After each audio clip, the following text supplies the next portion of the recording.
There are silences that just aren't normal. Do you know the kind I mean? That heavy silence, where it feels like the world has run out of air. I understood that one October morning, insomnia. That old friend of mine forced me to turn on my computer to get ahead on some work. Outside my window, nothing. No wind, no barking dogs, not a single car in the distance.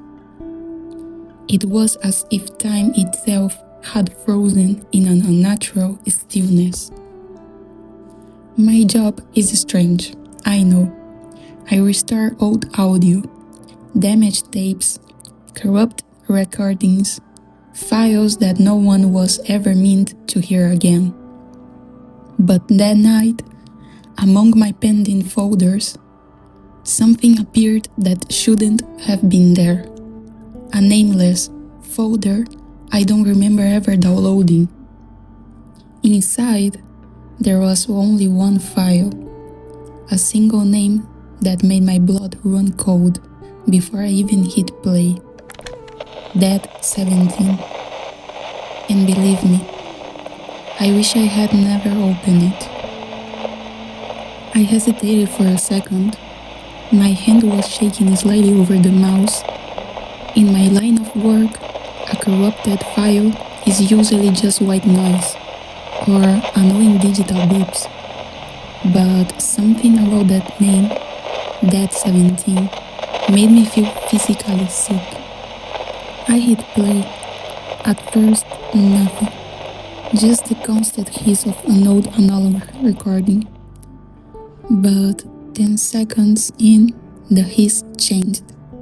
It started to sound like breathing, but it wasn't human.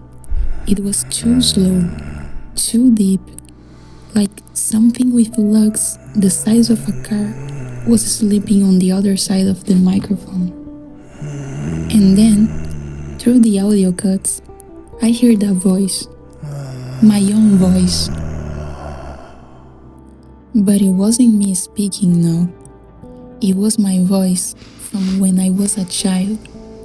It said a date, October 14th, 2026. That was today's date. And what it said next, what my 10-year-old self whispered on that tape, was my current home address, street and house number, exact. I ripped my headphones off.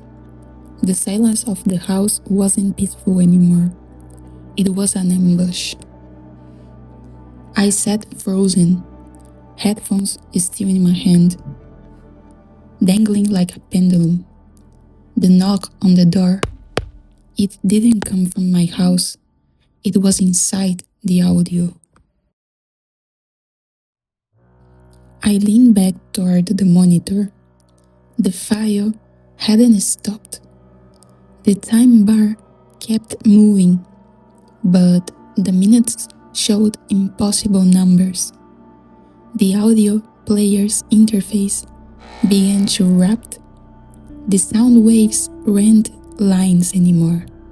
They were fingers, long black filaments scratching at the edge of the Windows window. Suddenly, the audio became crystal clear. It wasn't my childhood voice anymore. It was a dry voice, like stones grinding together. It spoke my full name, and then a single command. Turn around!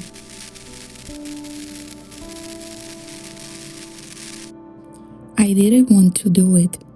I swear, I tried to keep my eyes shut, but the glow of the screen became so intense it lighted up the entire room. In the reflection of the monitor's black glass, I saw it. Behind my chair, there was no one, but on my bed, right where I should have been sleeping soundly, There was a lumpy shape under the blankets. Something breathing at the exact same frequency as the recording Dead 17. Never turn off your computer if the world feels too quiet, because sometimes silence isn't the absence of noise, it is someone holding their breath right behind you.